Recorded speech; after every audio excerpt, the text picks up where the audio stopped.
Hi viewers, welcome to metro style. வீடியோக்குள்ள போகிறதுக்கு முன்னாடி மெட்ரா ஸ்டைல் சப்ஸ்கிரைப் பண்ணாதவங்க சப்ஸ்கிரைப் பண்ணிட்டு கொஞ்சம் சப்போர்ட் பண்ணுங்க. வாங்க வீடியோக்குள்ள போகலாமா? கார்த்தி ரேவதி சீரியல்ல என்ன நடந்துட்டு இருக்குன்னு பார்க்கலாமா? நம்ம கார்த்தி வந்து அதிகாரி கிட்ட போயிட்டு சொல்றாங்க, விடிஞ்சா கல்யாணம், நம்ம கிட்ட இருக்கிற எல்லா ஆதாரத்தையும் அந்த மருந்துகிட்டே கொடுத்தாச்சு, இப்போ என்ன பண்றதுன்னே தெரியலையே, அவனையும் பிடிக்கணும், இந்த கல்யாணத்தையும் நிறுத்தணும், என்ன பண்றது அப்படின்னு சொல்லிட்டு யோசனை பண்ணிட்டு இருக்காங்கப்பா. கார்த்தி, நீங்க தான் மாஸ் ஹீரோ வச்சே டக்கு டக்குல யோசனை தோணும், அதாவது நல்ல பிளான போட்டு ரெண்டு விஷயத்தையுமே தடுங்க. உடனே அதிகாரிங்க சொல்றாங்க, ஆமா கார்த்தி, நானும் அதே தான் யோசனை பண்ணிட்டு இருக்கேன், இருக்கிற எல்லா ஆதாரத்தையும் அவன்கிட்டயே கொடுத்தாச்சு, இப்போ என்ன பண்றது அப்படின்னு தெரியலையே அப்படின்னு சொல்லிட்டு ரெண்டு பேருமே யோசிச்சுட்டு இருக்காங்கப்பா. எல்லாம் யோசிங்க சார், ரெண்டு பேருக்கும் கண்டிப்பா ஏதாவது நல்ல ஐடியா வராமலையா போயிடும். மறுபடியும் நம்ம கார்த்தி மீனா கிட்டே ஹெல்ப் கேட்கறதுக்காக போறாங்க. உடனே மீனாவை மறுபடியும் வர வச்சு அவங்க கிட்ட ஒரு பிளான் பண்றதுக்காக வெயிட் பண்ணிட்டு இருக்காங்க. மீனா வந்த உடனே கேட்கறாங்க, சார் எல்லா ப்ரூஃபையும் அவங்க கிட்டே கொடுத்தாச்சே, இப்போ என்ன சார் பண்றது, எப்படி சார் இந்த கல்யாணத்தை நிறுத்துறது, இந்த ப்ரூஃபுக்கு நம்ம இப்போ என்ன பண்றது அப்படின்னு சொல்லிட்டு முடிச்சிட்டு இருக்காங்கப்பா. எக்ஸ்ட்ரா இன்னொரு போன்ல ரெக்கார்ட் பண்ணிருக்கலாம், கார்த்தி உங்க வைஃப் ரேவதி ரொம்ப பாவம் சார், அவங்களை எப்படியாவது காப்பாற்றணும் அப்படின்னு சொன்ன உடனே கார்த்தி சொல்றாங்க, அதுக்கு தான் நான் முயற்சி பண்ணிட்டு இருக்கேன் மீனா,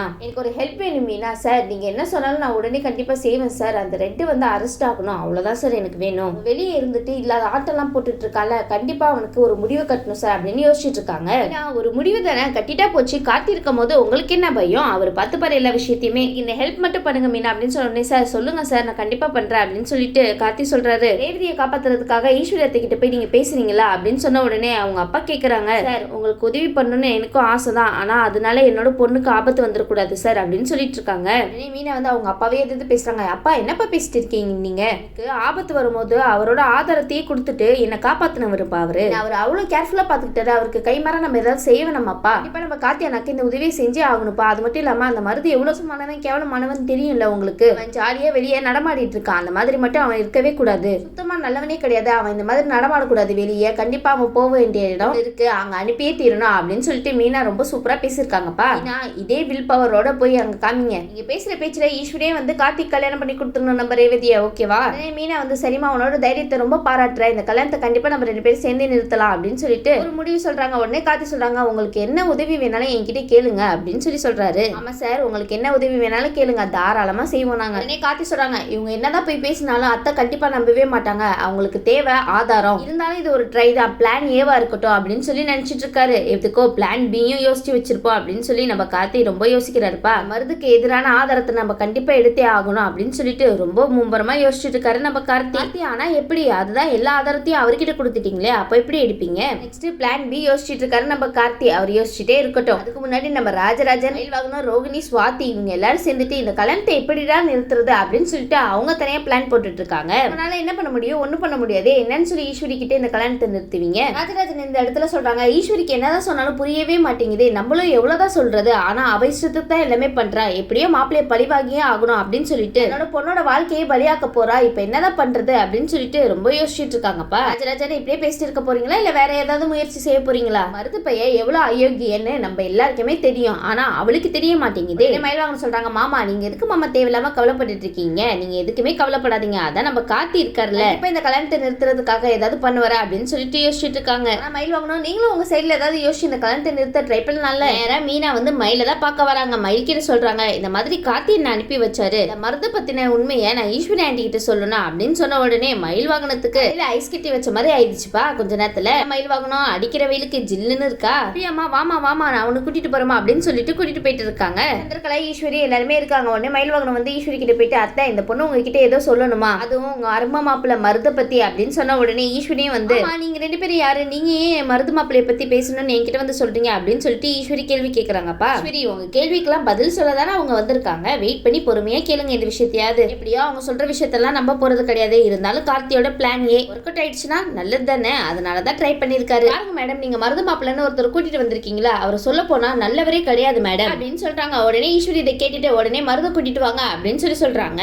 உடனே மருத கூட்டிட்டு வந்து விசாரணை பண்றாங்கப்பா. என்ன மருது மாப்பிள்ள, இவங்க சொல்றதெல்லாம் உண்மையா அப்படின்னு சொல்லி கேட்டுட்டு இருக்கும்போது, என்ன ஈஸ்வரி அவர்கிட்ட போய் கேக்குறீங்க, ஆமா அத்தை நான் தான் பண்ணேன் இதெல்லாம் அப்படின்னு சொல்லிட்டு ஒத்துக்கிட்டு உங்க காலிலே விழ போறாங்க, இல்லன்னு தான் சாதிக்க போறாரு, அதை எதுக்கு அவர்கிட்ட போய் கேட்டுட்டு இருக்கீங்க? உடனே நம்ம மருதுக்கு ஷாக்கிங், மீனாவையும் அவங்க அப்பாவையும் பார்த்து, என்ன மருது இதை நீங்க எதிர்பார்க்கல, நம்ம ஹீரோ கார்த்தியோட பிளான் தான். உடனே மருது நினைக்கிறாரு, இவங்க ரெண்டு பேரும் இங்கேயே வந்துட்டாங்களா, சும்மா விட்டு வச்சிருக்கவே கூடாது, ஒன்னு அப்பயே ஏதாவது பண்ணிருக்கணும், என்னோட தப்பு தான் அப்படின்னு சொல்லிட்டு அவர் ஒரு பக்கம் நினைச்சிட்டு இருக்காரு. அதுதான் வந்துட்டாங்கல்ல, அவ்வளவுதான் உங்க கதை முடிஞ்சது. எவ்வளவு நெஞ்சலுத்தம்ல, இவளோட வீடியோ என்கிட்ட தான் இருக்கு, ஏதாவது பண்ண நான் உன்னோட வீடியோவை வெளியே விட்டுருவேன்னு சொல்லி கூட இவ்வளவு தைரியமா வந்து நிக்கிறான். தைரியத்துக்கு பின்னாடி யார் இருக்கான்னு எனக்கு தெரியும், அந்த கார்த்தி தானே, அவன் இருக்கிற தைரியத்துல தானே இந்த ஆட்டம் ஆடிட்டு இருக்க அப்படின்னு சொல்லிட்டு அவர் யோசிச்சுட்டு இருக்காரு. ஈஸ்வரி கேக்குறாங்க, மாப்பிள்ள உங்ககிட்ட தான் நான் கேள்வி கேட்டேன், நீங்க பதில் சொல்லாம எதையும் யோசிச்சுட்டு இருக்கீங்க. உடனே சந்திரா யோசிக்கிறாங்க, அடடா இது என்னடா புது குழப்பம், எப்படியாவது இந்த கல்யாணம் நடந்தே ஆகணும், இந்த கல்யாணம் மட்டும் காரணத்தை கொண்டு நின்றவே கூடாது, எவ்வளவோ விஷயத்துல தோத்து போயிருக்கோம், இந்த விஷயத்துல மட்டும் கண்டிப்பா தோத்து போக கூடாது, அவன் முன்னாடி தலை குனியவே கூடாது அப்படின்னு சொல்லிட்டு அவங்க ஒரு பக்கம் யோசிச்சுட்டு இருக்காங்க.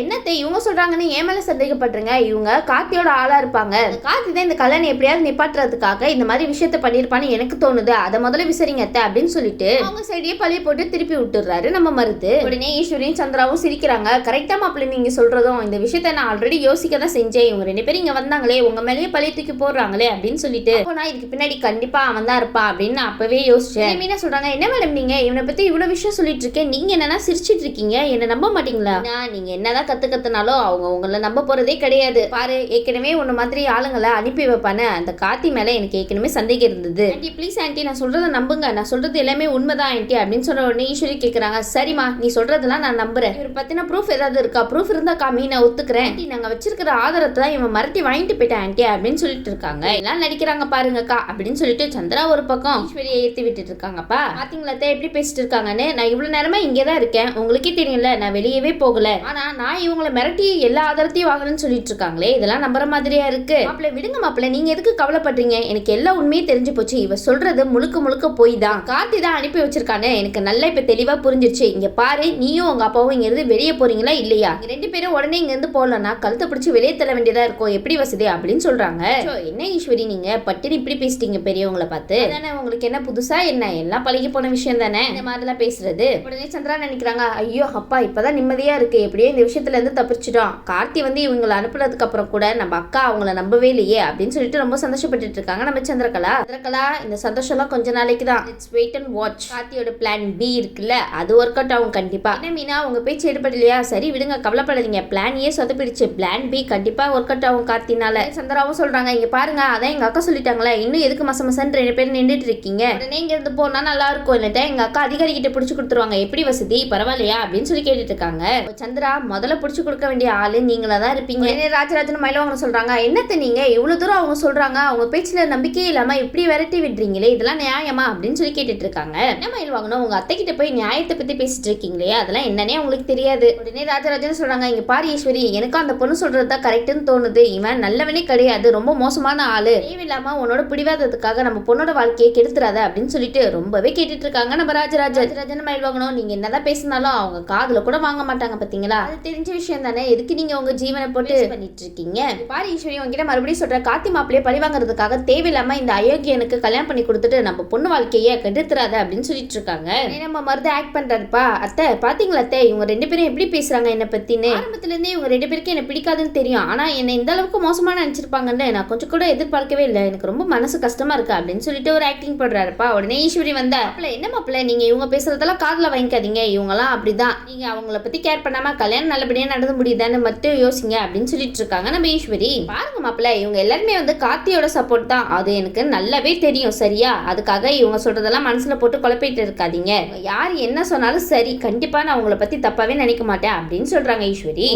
இப்படி ஒரு வார்த்தை சொல்லிட்டாங்களா, இனி என்ன நடக்க போகுது தெரியலையே. அது மட்டும் இல்லாம ரேவதி எனக்கு சத்தியம் பண்ணி கொடுத்துருக்கா மாப்பிள்ள, நான் யாரை கை நீட்டுறனோ அவங்களதான் கல்யாணம் பண்ணிப்பேன் அப்படின்னு சொல்லிட்டு, அதனால நீங்க கவலைப்படாதீங்க, கண்டிப்பா உங்களதான் நான் கை நீட்ட போற கல்யாணம் பண்ண சொல்லி, இதுக்கு நீங்க தேவையில்லாம கவலைப்பட்டு இருக்கீங்க, என்ன கவலை இல்லாம இருக்குமா, மருதுக்கு கல்யாணம் நடக்குமா இல்லையானே ஒரு டவுட் இருக்கதான் செய்து, அந்த கார்த்தி சும்மா இருக்க மாட்டார்ல அப்படின்னு நினைச்சிட்டு இருப்பாரு. இப்ப இந்த கல்யாணம் நான் குறிச்ச நேரத்துல நடந்தே தீரும், நீங்க கவலைப்படாதீங்க மாப்பிள்ள வாங்க நம்ம போலாம் அப்படின்னு சொல்லி கூட்டிட்டு போயிட்டு இருக்காங்க.